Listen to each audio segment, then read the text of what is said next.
El profesor Pablo Caña es decano nacional del Colegio de Profesores del Perú y nos está acompañando el día de hoy porque ya se vienen las clases en marzo, se inician las clases escolares en todo el Perú, en algunos colegios privados empiezan un poco antes, pero los chicos tienen que estar en marzo en la escuela y como sabemos los profesores son los que más conocen su realidad. Y acá estábamos conversando con el profesor Ocaña en el corte y partimos del principio que no se puede perder un día más de clase en nuestro país, que fue el que más tiempo, uno de los que más tiempo estuvo sin clases presenciales por culpa de la pandemia. Profesor Ocaña, ¿cómo está? Gracias por acompañarnos, bienvenido. Muchas gracias, Patricia, gracias por la invitación. Y efectivamente tu reflexión nos lleva a decir el compromiso de la sociedad peruana tiene que ser por una educación y que nuestros niños tengan la oportunidad de desarrollarse y entendemos que el factor de equidad y desarrollo en los últimos tiempos, y está demostrado en todo el mundo, es la educación. De tal manera que trabajemos con equidad, trabajemos con responsabilidad, pero resolviendo los problemas que tiene nuestro país, entre ellas, por ejemplo, infraestructura, falta de docentes, el tema de los servicios básicos, materiales educativos, actualización y capacitación docente, designación oportuna de los nombramientos y contrataciones que debe haberse desarrollado en los últimos tiempos. Es decir, hay un cúmulo de asuntos que tenemos que tener en cuenta para el inicio del año académico. No solamente es ponerle fecha, sino también es conocer el panorama nacional. Hoy mismo, por ejemplo, en 59 distritos del país se está declarando emergencia por el tema del dengue, y esto se va a empeorar conforme vamos avanzando porque el clima cálido del país en algunas regiones como por ejemplo Piura, como el caso de Amazonas, el caso de Ucayali o Loreto, nos lleva a que son temas recurrentes año tras año. Así es. Pero por otro lado, Patricia, también es bueno que en los meses como este, enero, febrero, se converse mucho sobre los problemas de la educación, pero después nos olvidamos, ¿no? Y eso es otro problema de la clase política y gobernante, porque sencillamente se usa la educación para hacer grandes campañas, pero se hace muy poco al momento de ejecutar. Y creo que el ejemplo más triste que hemos tenido es un presidente profesor, ¿no es cierto?, que hizo todo lo que no debía hacer con la educación, politizó la representación entre sus ministros, estaba más preocupado por la lucha sindical que por el futuro de los chicos. ¡Qué desastre, sí, profesor Ocaña! ¿No? Nosotros habíamos tipificado como colegio de profesores y nos pronunciamos que él había hecho del Ministerio de Educación un espacio para otorgar cargos, para el oportunismo, para llenar de mediocridad y para acomodar a los militantes. Y eso significaba lamentablemente un Ministerio de Educación con resultados muy bajos, que en buena cuenta significó no hubo acompañamiento, se cerraron programas, no hubo atención a los docentes con las ofertas electorales que se hizo en momento electoral. Incluso lo que habíamos nosotros planteado en reiteradas oportunidades era avanzar en la implementación del proyecto educativo nacional, pero por otro lado también la necesidad de la implementación del cierre de la brecha digital que podría ayudar a los estudiantes, es decir, entrega de herramientas digitales y conectividad para nuestros estudiantes del Perú. Pero lamentablemente durante la pandemia y actualmente continúa, un promedio de 11% de la comunidad de las zonas rurales son las que tienen posibilidad de conectarse a Internet.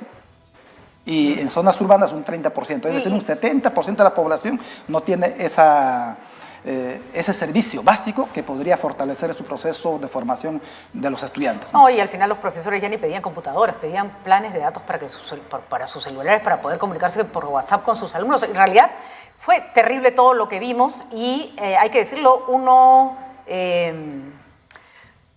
que creo, uno de los mayores problemas que generó el presidente Castillo fue que estigmatizó la figura del profesor.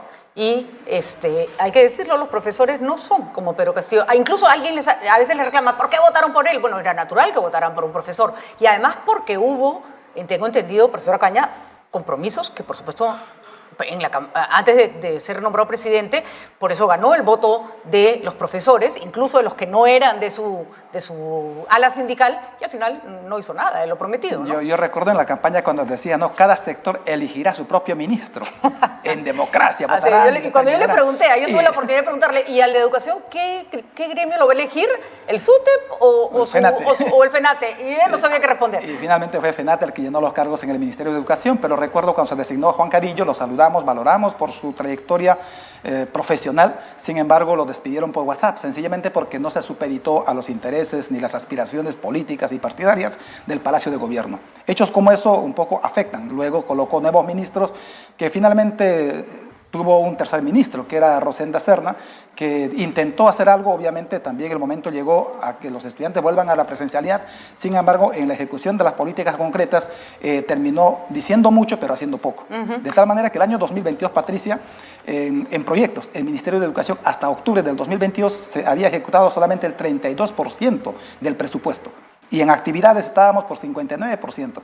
¿Y qué ha pasado a fin de año? Sencillamente han incrementado el gasto del 2022, sin embargo, solamente han sido compromisos para el año siguiente. Claro. Significa comprometer el gasto y con eso aparentemente en números dices que has avanzado, sin embargo no. En los últimos 10 años, Patricia, se ha dejado de invertir en educación 73.900 millones de soles, 2 veces del presupuesto 2023. Y entonces, ¿eso qué significa? Descuido justamente en infraestructura, servicios básicos, capacitación, incremento de las remuneraciones a los docentes.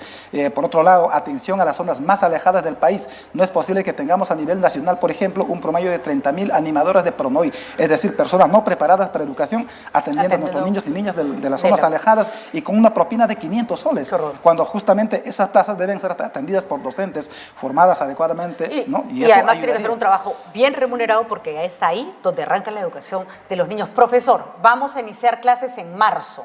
¿Qué se tiene que hacer ya? Para que los chicos vayan, no van a ir en condiciones óptimas, pero en las mínimas aceptables. En principio, que el Ministerio de Educación y como Economía y Finanzas, juntamente con los gobiernos regionales, incidan y exijan a que los directores de instituciones educativas que han recibido presupuesto, al menos bajísimos, que no alcanza para nada, sean utilizadas rápidamente en el remodelamiento de las infraestructuras educativas, posiblemente mejora de chapa, de servicios básicos, electricidad y otras cosas más. Eso es uno. Por otro lado, que se culmine la contratación de docentes. Hay UGELs todavía que a la fecha aún no han concluido con la contratación. Por ejemplo, una de ellas es Puno, es una zona bastante convulsionada. Obviamente el director regional ya manifestó que las clases en Puno empezará recién el día 21, no el 13 como estaba planificado.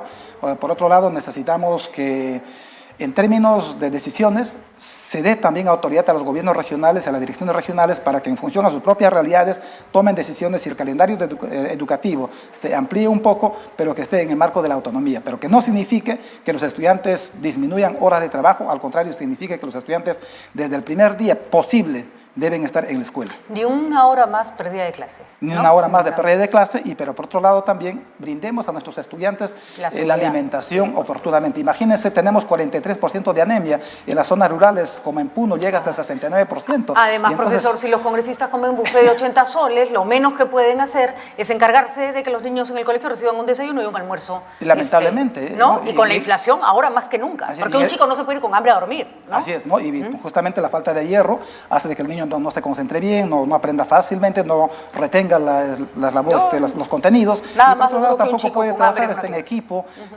no puede trabajar haciendo actividades de indagación en grupo y por muchas horas junto con sus docentes, ¿no? Por tanto, estamos en ese periodo, Patricia, sabemos que el Perú es un país bastante complejo, sin embargo, el tema político también afecta, la convulsión, las movilizaciones, y hay una amenaza también de un sector vinculados a Pedro Castillo que están expresando la posibilidad de un inicio de una huelga en el mes de marzo. Nosotros Pero, por ejemplo, sabemos que son los profesores del FENATE, que el SUTEP tiene, o sea, que hay otros profesores o que están en el SUTEP o que no están en ningún lugar.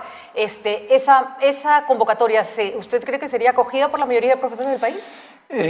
Tal vez la presión social en algunas regiones como Puno, como Apurímac, podrían hacer que el docente no pueda llegar a la escuela. Sin embargo, el objetivo, en todo caso, de los educadores del país es asumir su responsabilidad a partir de marzo. Sin embargo, las condiciones políticas, económicas y otras tienen que darse. Por ejemplo, en el momento los docentes están esperando que se le pague el bono de 950 soles que había ofrecido desde el mes de enero, y el actual ministro lamentablemente no está logrando cumplir con esa decisión, sobre todo por dificultades administrativas que él mismo no ha podido resolver. Pero por otro lado también tenemos un ministro que está ofreciendo mucho, pero poco está haciendo en el tema de conectividad y herramientas digitales, el tema de materiales educativos, por ejemplo. Está ocupado fastidiando a las personas de la SUNEDO. A eso se ha dedicado el señor. Imagínese el haber desactivado los miembros del Consejo Nacional de Educación, el tema de la SUNEDO y otras. Eso significa que no está comprometido con la democracia y con un diálogo plural en el sector de educación. Lamentablemente, eso es nuestra realidad y esperamos que pronto se supere eso, pero necesitamos también espacios de diálogo para eso, ¿no?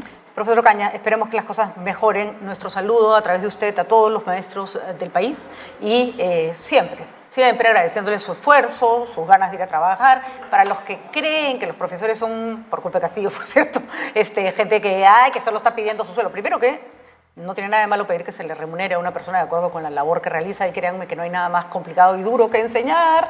Los 90 o los 50 o 40 minutos que uno está frente a clase, no pestañea, no puede irse a tomar un cafecito. Yo a veces cuando dicen, yo trabajo 8 horas en una oficina, yo he trabajado 8 horas enseñando en la universidad, 8 horas al día. ¿Conoces la delicada responsabilidad que es eso? Molido, porque cada minuto de esa hora estás haciendo algo, no hay distracción. Entonces, vamos, hay un trabajo muy fuerte que hacer ahí. Sí, Patricia, gracias, te agradezco por esta oportunidad. El Colegio de Profesores del Perú es una organización que busca acompañar en la formación y desarrollo profesional de los educadores, pero también reparar en el tema ético. Es decir, los docentes tenemos que asumir nuestra función con deontología, pero por otro lado también con liderazgo. El liderazgo te permite comprometerte con tu comunidad, con tu sociedad, y además con visión de largo plazo, y por eso nosotros siempre apostamos que la educación peruana no puede ser conducida sin mirar un proyecto educativo de largo plazo. Tenemos un PEN 2020-36 aprobado por el Consejo Nacional de Educación, necesitamos implementarla, pero para eso necesitamos abrir las puertas para dialogar y ponernos de acuerdo en muchos aspectos en materia educativa. Muchísimas gracias, profesor.